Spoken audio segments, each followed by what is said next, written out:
Hello बच्चों, welcome back to my channel mission IIT JEE। आज हमारे पास है एलिप्स का 2022 का क्वेश्चन जो कि पूछा गया था मैच द कॉलम टाइप में। तो इस क्वेश्चन को हम देखते हैं। क्या बोल रखा है, consider the ellipse x² plus y² equal to 1 let capital H alpha comma 0 where alpha is greater than 0 but less than 2 be a point a straight line drawn through capital H. This point parallel to the y-axis crosses the ellipse and its auxiliary circle at points E and F respectively in the first quadrant. The tangent to the ellipse at the point E intersects the positive x-axis at point G. Suppose the straight lining joining capital F and the origin makes an angle phi with the positive x-axis, then ये हमें चार option दे रखे हैं और अगर आप देखेंगे चारों ही ऑप्शन के अंदर हमें फाई का ये जो हमें डिफरेंट एंगल की वैल्यू देकर एरिया पूछा गया है जो बनने वाला ट्राइंगल रहा होगा FGH करके। और यहाँ पर इन चार ऑप्शंस के लिए 5 ऑप्शंस दे रखे हैं जिनको हमें क्रॉस मैच करना है प्रॉपरली और उसके अकॉर्डिंगली हमें अपना करेक्ट ऑप्शन या तो A होगा या B होगा या C होगा या D होगा करके बताना है। तो जैसा कि हम हमेशा कोऑर्डिनेट ज्योमेट्री के क्वेश्चन को करने से पहले बोलते हैं और समझाते हैं कि सबसे ज़्यादा जरूरी कोऑर्डिनेट ज्योमेट्री के क्वेश्चन को करने के लिए है एक बेसिक रफ फिगर को ड्रॉ करना। तो वही अभी हम कर लेते हैं।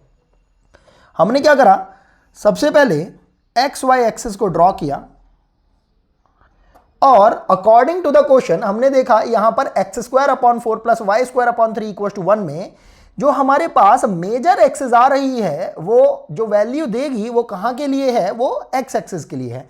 तो मेजर एक्सिस हमारे लिए हो जाएगी x एक्सिस और हमने इस टाइप का सा एक ये बेसिक एलिप्स बना लिया है। ये हो गया हमारे पास, लेट से इसकी इक्वेशन हो गई x² plus y² equal to 1। अब ये क्या बोल रहे हैं, यहां पर ये लेट से अगर इसका ओरिजिन पॉइंट हो जाता है O, इसके कोऑर्डिनेट्स हो जाएंगे 0 0 करके, तो ये बोल रहे हैं कि यहां पर इसके पॉजिटिव एक्स एक्सिस पर 0 से लेकर 2 तक के बीच में ये कोई पॉइंट ले लिया हमने 2,0, क्योंकि हमें पता है कि इसका जो सेमी मेजर एक्सिस की जो वैल्यू है वो कितनी है, 2 है। तो हमारे पास ये जो वैल्यू आ गई है वो कितनी आ गई है, 2। तो ये क्या बोल रहे हैं कि एक पॉइंट H अल्फा कॉमा 0 को इस टाइप से लिया गया है कि अल्फा की वैल्यू 0 और 2 के बीच में लाई कर रही है। मतलब ये जो पॉइंट H है वो पॉइंट H इस पॉइंट 0 से लेकर 2 के बीच में कहीं पर लाई कर रहा है। कहां पर, x एक्सिस के ऊपर, क्योंकि y कोऑर्डिनेट तो कितना बता रखा है, 0।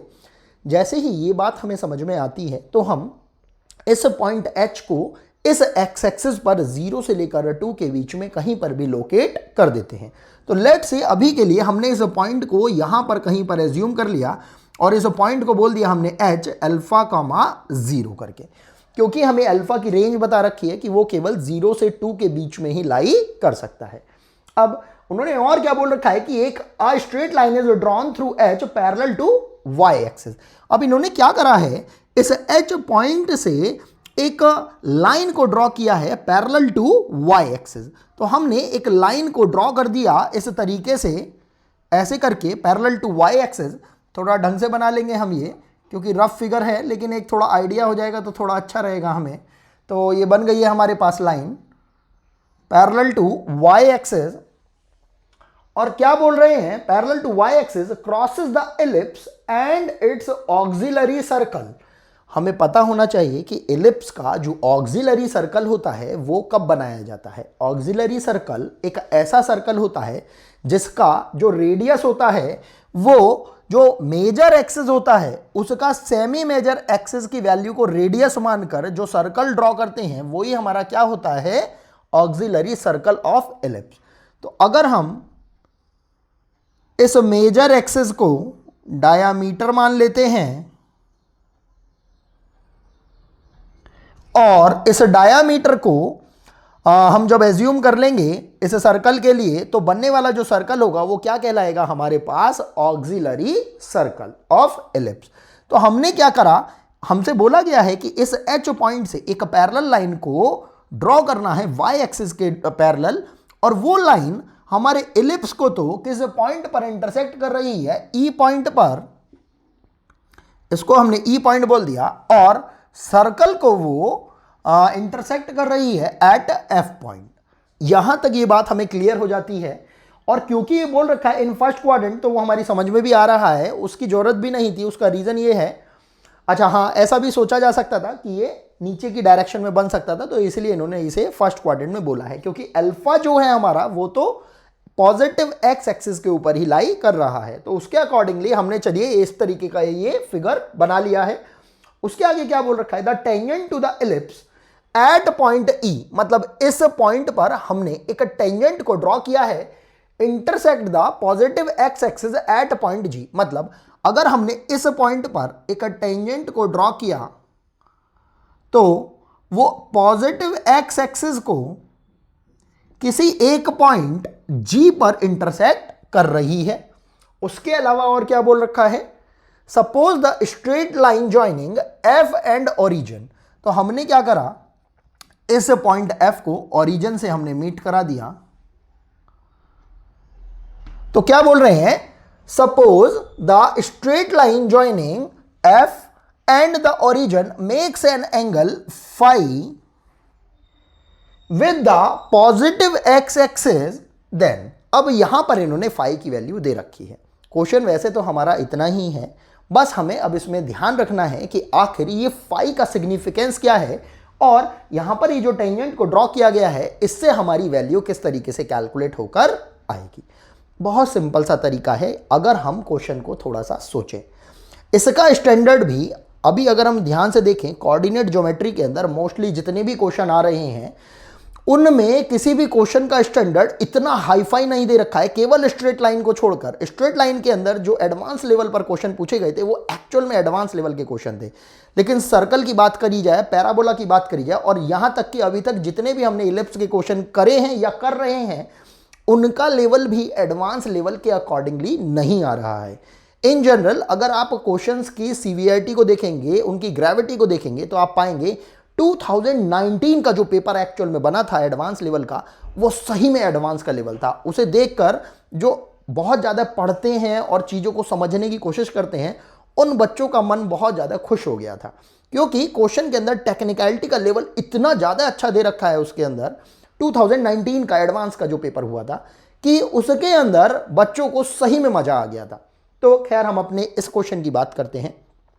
हमें पता हो अगर इस बेसिक का कि अगर ऑक्सिलरी सर्कल के ऊपर किसी पॉइंट से ओरिजिन तक मिलाने पर, मतलब इस इलिप्स का ये जो हमारा सेंटर पॉइंट रहता है जिसको कि हम सेंटर एज्यूम करते हैं, उस सेंटर पॉइंट से उस इलिप्स के ऑक्सिलरी सर्कल के ऊपर अवेलेबल किसी पॉइंट से मीट कराने पर इस सेंटर को, जो हमारी इलिप्स का मेजर एक्सिस होता है उससे बनने वाला जो एंगल होता है फाई, उसके बेसिस पर हम दोनों के पैरामेट्रिक कोऑर्डिनेट्स डिसाइड कर सकते हैं।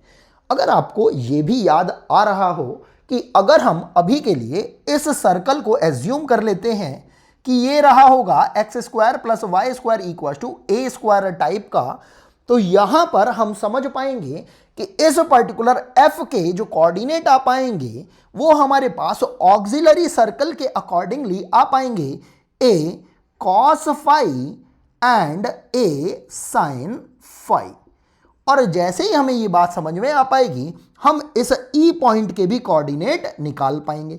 हमने अभी के लिए इस ई पॉइंट को यहां कहीं पर लिख लिया, और अगर हम इस इलिप्स को अभी के लिए एज्यूम करते हैं x square upon a square plus y square upon b square equal to 1, तो हम देख पाएंगे कि यहां पर इस इलिप्स को ध्यान में रखते हुए अगर हम इस ई पॉइंट के कोऑर्डिनेट्स को निकालते हैं पैरामेट्रिक फॉर्म में, तो वो हो जाएंगे हमारे पास ए कॉस फाई, लेकिन क्योंकि इलिप्स की जो फिगर है सिमेट्रिकल एज सिमेट्रिकल सर्कल की तरह नहीं होती है, तो इसीलिए इसका जो y कोऑर्डिनेट जो होता है वो इसके माइनर एक्सिस b के रिस्पेक्ट में निकलता है। वो कितना हो जाता है हमारे पास b साइन फाई। जैसे ही ये बात हमें समझ में आती है तो हमारा क्वेश्चन लगभग सॉल्व हो चुका होता है। वो कैसे हम देखते हैं। तो हमने देखा कि ये जो हमने x square plus y square equal to a square लिखा था, इसका जो बेसिस हमने लिया था वो क्या लिया था कि अगर सर्कल किस तरीके से हो कि इसका सेंटर पॉइंट हो 0 0 पर और रेडियस कितनी हो a, क्योंकि हम देख पा रहे हैं रेडियस तो इसकी a ही है, a बोले तो सेमी मेजर एक्सिस। तो अभी के लिए हमने इस इक्वेशन को हटा दिया क्योंकि हमें समझ में तो आ ही गया है कि आखिर a किसको रिप्रेजेंट कर रहा है। तो अगर हम ये कोऑर्डिनेट कैलकुलेट करते हैं तो हमारे पास a की value according to the equation कितनी आ रही है 2। तो ये हमारे पास कोऑर्डिनेट हो जाएगा 2 cos phi and 2 sin phi।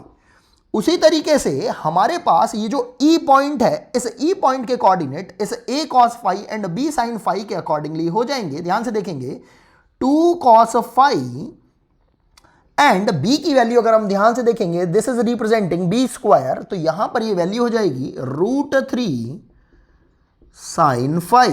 अब हमारे पास F पॉइंट के भी कोऑर्डिनेट आ गए हैं, E पॉइंट के भी कोऑर्डिनेट आ गए हैं। बस अगर हमें ये टेंजेंट की इक्वेशन और मिल जाए तो हमारे लिए काफ़ी कुछ काम इजी हो जाएगा। अभी के लिए ये जो हमने इक्वेशन लिखी थी, जो बेसिक इक्वेशन है हमारी स्टैंडर्ड इक्वेशन है, उसको भी हमने हटा दिया है क्योंकि वो सिर्फ और सिर्फ एक बेसिक अंडरस्टैंडिंग के लिए हमने यहाँ पर लिखी थी।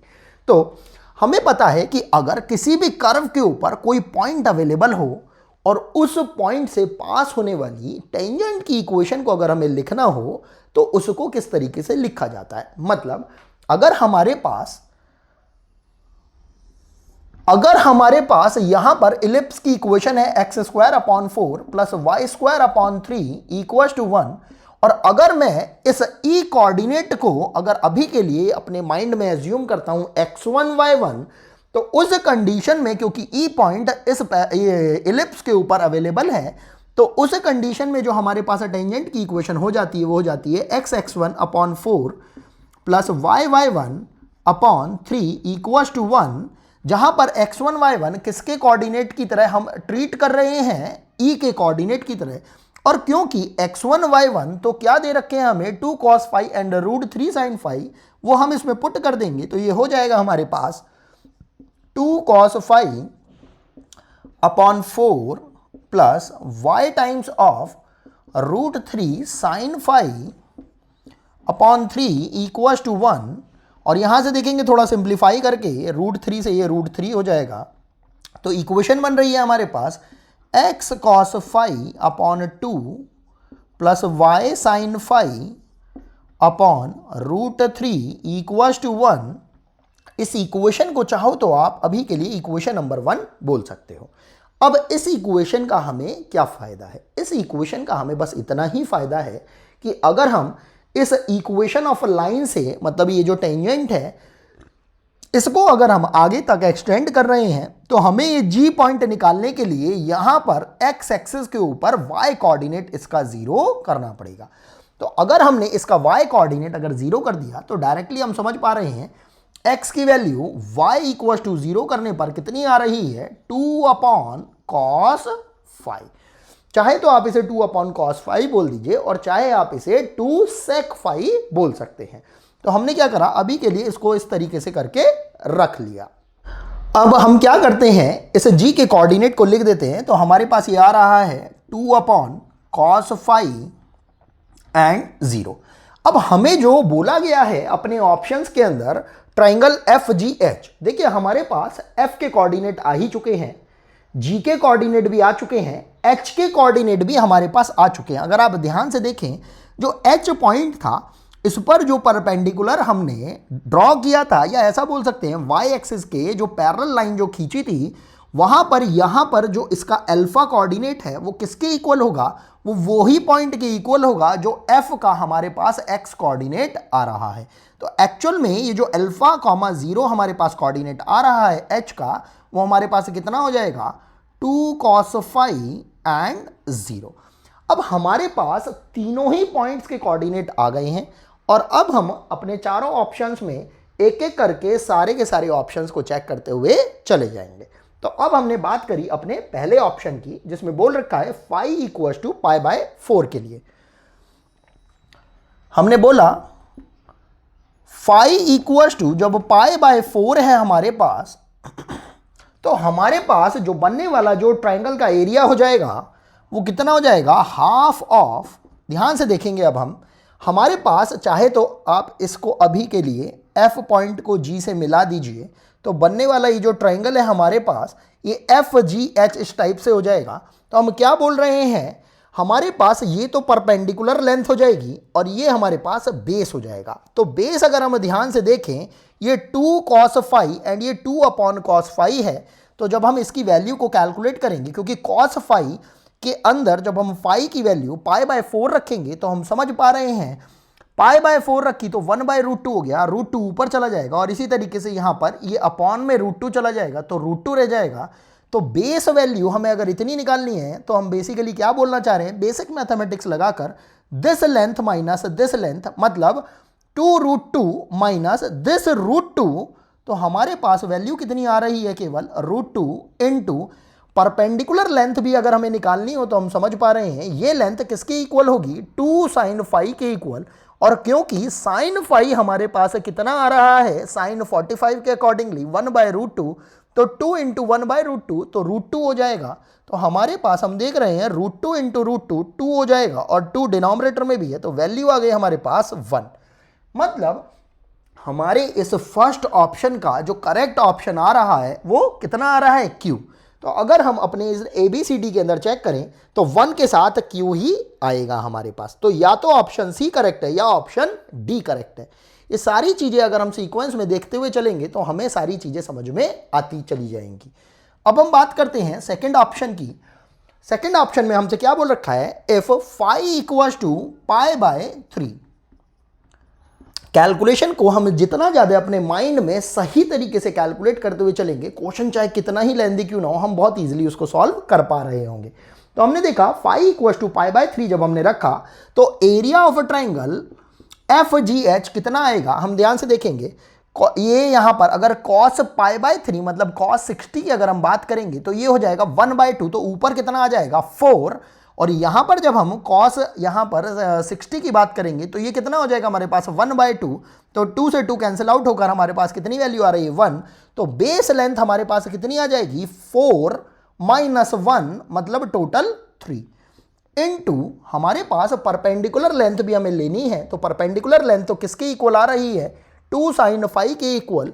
तो ये लेंथ हो जाएगी 2 इंटू √3/2, तो 2 से 2 कैंसिल आउट होकर वैल्यू कितनी आ रही है केवल √3। तो हमारे पास इस टाइम पर फाई इक्वल टू π/3 पर एरिया आ रहा है 3√3/2। तो हम देख पा रहे हैं इस 2 के लिए सही करेक्ट ऑप्शन कितना आ रहा है 3√3/2।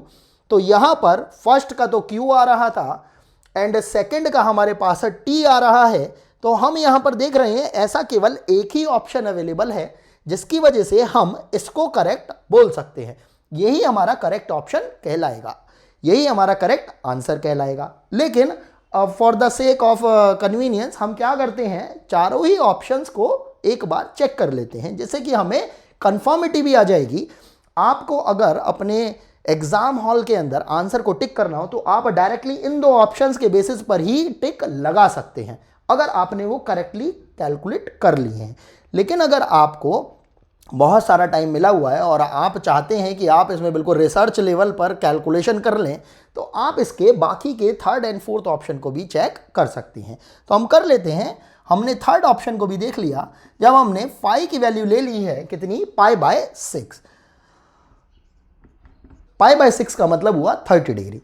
जब हम यहाँ पर इसका फिर से एरिया कैलकुलेट करेंगे तो हम देखेंगे हाफ ऑफ, जब हम इस 2 अपॉन cos फाई की बात करेंगे तो cos 30 डिग्री होता है हमारे पास √3/2। इसी तरीके से यहाँ पर भी ये कितना हो जाएगा √3/2। तो यहाँ पर ये हमारे पास वैल्यू आ रही है √3 और ये हमारे पास आ रही है वैल्यू 4/√3। तो हमने इसको अभी के लिए लिख लिया 4/√3 माइनस √3। ये तो हमारे पास हो जाएगी base length into perpendicular length की अगर बात करेंगे तो ये हमारे पास 2 sin फाई के अकॉर्डिंगली sin 30 डिग्री मतलब 1/2। तो ये कितनी हो गई है 1। थोड़ा सा ध्यान देंगे यहाँ पर ये √3 से √3 की मल्टीप्लाई हो जाएगी, कितना हो जाएगा 3, 4 - 3 1, तो 1/√3 मतलब 1/2√3। तो ये हमारे पास वैल्यू आ रही है 1/2√3। तो आप देख रहे हैं हमारे पास ये ऑप्शन आ रहा है 1/2√3। तो थर्ड का हमारा ऑप्शन कितना हो जाएगा, एस। तो आप देख रहे हैं थर्ड का ऑप्शन एस ही आ रहा है। हमने तो ये ऑप्शन पहले ही इन दो ऑप्शंस के अकॉर्डिंगली ही बता दिया था, लेकिन हम इसको आगे और सॉल्व करके देख रहे हैं जिससे कि सारे ही ऑप्शंस की कंफर्मिटी हमारे पास हो जाए। अब हम बात करते हैं phi equals to pi by 12 के लिए। कुछ बच्चों को लगता होगा कि phi equals to pi by 12 मतलब पाई बाय 12 की वैल्यू 15 डिग्री को हम कैसे कैलकुलेट करेंगे। हम जानते हैं 15 डिग्री इन जनरल हम याद नहीं रखते हैं, लेकिन उस 15 डिग्री को निकालने का बहुत सिंपल सा तरीका है 45 माइनस 30 डिग्री करके। तो अगर हम यहां की बात करें cos फाई, आप चाहें तो यहां पर भी इसको लिख सकते हैं साइन पाई बाय 12 मतलब 15 डिग्री की वैल्यू होती है हमारे पास √3 - 1 upon 2√2 and cos pi by 12 की वैल्यू होती है हमारे पास √3 + 1 अपॉन 2√2। अगर ये आप याद रखते हैं तो बहुत अच्छी बात है, अगर याद नहीं भी रखते हैं तो आप इस पाई बाय 12 को 15 डिग्री बोलकर, 15 डिग्री को 45 माइनस 30 डिग्री बोलकर, या 75 माइनस 60 बोलकर, या 60 माइनस 45 बोलकर, कैसे भी करके आप इसको कैलकुलेट कर सकते हैं। कौन सा फार्मूला लगा के, sine a minus b and cos a minus b का फार्मूला लगा के। अब क्योंकि हम तो क्वेश्चन बहुत ज़्यादा सॉल्व करते हैं तो इसलिए हमें जो वैल्यूज़ हैं याद हो जाती हैं। अगर आप भी बहुत ज़्यादा प्रैक्टिस करेंगे तो ये वैल्यूज़ आपको भी अच्छे से याद हो जाएंगी। तो ये वैल्यूज़ का यूज़ करके जब हमने 2 sin फाई, ये यहाँ पे 2 अपॉन कॉस फाई की वैल्यू को निकाला, तो आप ध्यान से देखेंगे यहाँ पर कितना आ रहा है 2 अपॉन √3 + 1 और ऊपर कितना हो जाएगा 2√2। तो हमारे पास यहाँ पर जो बेस लेंथ आ जाएगी, बहुत ध्यान से देखेंगे, ये हो जाएगा हमारे पास 4√2 अपॉन √3 + 1 माइनस, यहां पर ध्यान से देखेंगे ये हो जाएगा 2 cos फाई, तो √3 + 1 अपॉन 2√2, ये हो जाएगा √3 + 1 अपॉन, क्योंकि 2 है यहां पर पहले से ही और अपॉन में हमारे पास 2√2 आ रहा है, तो 2 से 2 कैंसिल आउट हो जाएगा, बचेगा कितना हमारे पास √2 इनटू परपेंडिकुलर लेंथ की बात करेंगे, ये हो जाएगा 2 sin फाई। साइन फाई की वैल्यू कितनी आ रही है √3 - 1 अपॉन 2√2, तो ये हो जाएगा हमारे पास √3 - 1 अपॉन √2, और इसको बस अब हमें थोड़ा सा सिंप्लीफाई करना है। तो जब हम इस पोर्शन का एलसीएम लेते हैं तो हम देख पा रहे हैं ये हो जाएगा हमारे पास हाफ ऑफ, इस हाफ को तो एज इट इज रख दिया और इस √3 - 1 अपॉन √2 को भी एज इट इज रखा। एलसीएम में हमारे पास आ गया √3 + 1 इंटू √2, और जब एलसीएम लिया तो ये तो हो जाएगा 4 इंटू √2 मतलब 8 माइनस, ये हो जाएगा हमारे पास √3 + 1 का होल स्क्वायर। एंड √3 + 1 का होल स्क्वायर जब हम ध्यान से ओपन करेंगे तो कितना हो जाएगा वो 3 + 1 + 2√3, जिसमें जब हमने माइनस लगा दिया तो वो कितना हो जाएगा हमारे पास 4 माइनस 2√3। इसको हमने ढंग से लिख लिया एंड √3 - 1 अपॉन √2 हमारे पास पहले से ही अवेलेबल है। अब यहां पर जब हमने इसको थोड़ा सिंप्लीफाई करा तो ये कितना हो रहा है हमारे पास 4 माइनस 2√3, और हमने क्या करा इस 4 माइनस 2√3 में से भी जब आप इसको थोड़ा सिंप्लीफाई करेंगे कितना बचेगा हमारे पास 8 माइनस 4 से 4 माइनस 2√3 है ये हमारे पास। यहां से अगर आप 2 को कॉमन ले लेंगे तो कितना बचेगा आपके पास 2 माइनस √3। तो ये आपने लिख लिया यहां पर, और उस 2 को जब आपने कॉमन ले लिया तो वो 2 से कैंसिल आउट हो जाएगा, और ये √2 इंटू √2 आपके पास फिर से 2 आ रहा है, तो आपने लिखा ये हो गया हाफ ऑफ, डिनोमिनेटर में आ रहा है √3 + 1 और ऊपर हमारे पास यहां पर आ रहा है 2 माइनस √3, और ये आपके पास √3 - 1 आ ही रहा है। अब जरा और थोड़ा सा ध्यान देंगे, यहां पर हमने देखा कि ये √3 + 1 है, इसके अगर हम कॉन्जुगेट से मल्टीप्लाई डिवाइड कर देंगे तो ये हमारे पास हो जाएगा √3 - 1 का होल स्क्वायर। थोड़ा सा ध्यान से देखेंगे, जैसे ही हमारे पास √3 - 1 का होल स्क्वायर हो जाएगा, ये जो हमारे पास आ रहा है √3 + 1 इंटू √3 - 1, इसकी वैल्यू कितनी आ जाएगी 2। तो 2 इंटू 2 ये वैल्यू हमारे पास हो रही है 4, और बाकी की वैल्यू को हम यहां पर कैलकुलेट करने की कोशिश करते हैं।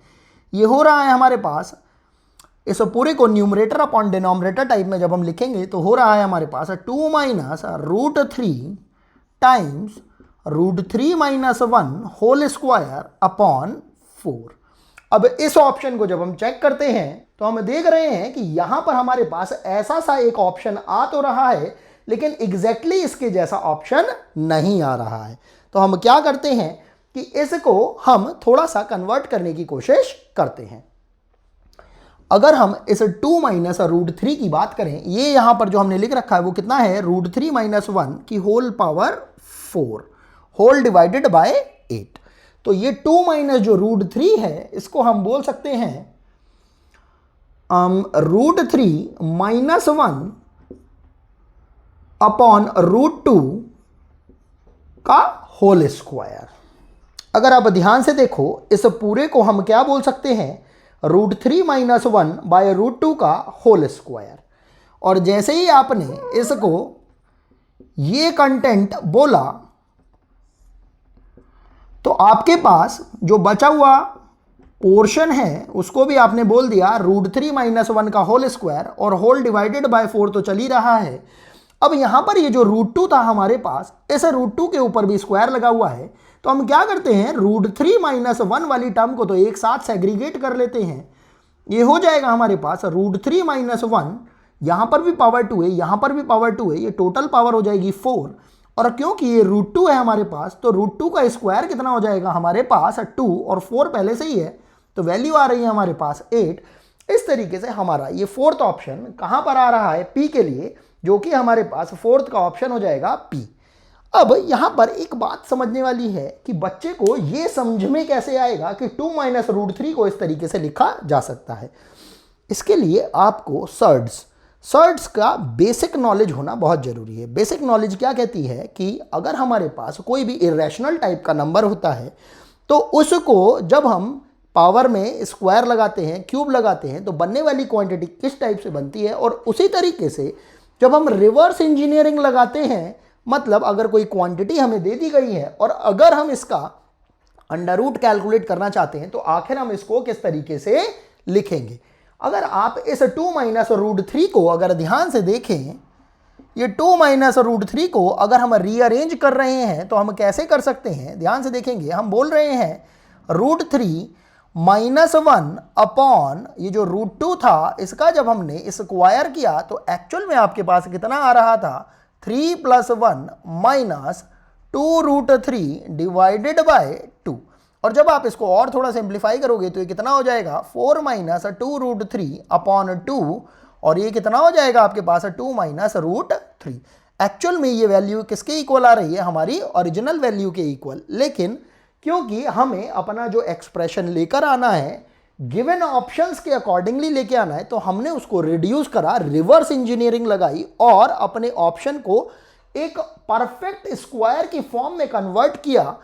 ये जो ऑप्शन है हम केवल और केवल तभी कर पाते हैं जब हमारा कमांड एक्चुअल में सर्ड्स के ऊपर बहुत अच्छा होता है। ये जो सर्ड्स होती है, रैशनल और इरेशनल नंबर्स के कॉम्बिनेशन को कॉन्जुगेट से मल्टीप्लाई, डिवाइड या उनका परफेक्ट स्क्वायर या अंडर रूट निकालने की टेक्निक, ये हमें इन जनरल 9th 10th के अंदर ही सिखाई जाती है, जिसके अंदर जब आप एक बार अपनी एक्सपर्टीज लेके आ जाते हैं तो क्वेश्चन आपका बहुत ईजिली सॉल्व हो जाता है। तो इन सारे ही जो हमारे मैच द फॉलोइंग्स थे, मैच द कॉलम्स थे, उनके सारे करेक्ट ऑप्शंस को वैसे तो हमने स्टार्टिंग के 2 ऑप्शंस के अकॉर्डिंगली ही सेट कर दिया था, लेकिन हमने बस अपने मन की तसल्ली के लिए बाकी के 3rd और 4th ऑप्शन को भी कैलकुलेट करा, जिसके बाद हमें समझ में आया कि चारों ऑप्शंस के करेक्ट ऑप्शंस कौन कौन से होंगे। यही हमारा रिक्वायर्ड आंसर भी हो जाएगा। हमारी ये जो PYQs की जर्नी है हम इसी तरीके से आगे बढ़ाते चलेंगे। मिलते हैं आपसे एक और नए प्रॉब्लम के साथ नेक्स्ट वीडियो के अंदर। अभी के लिए थैंक्स फॉर वॉचिंग।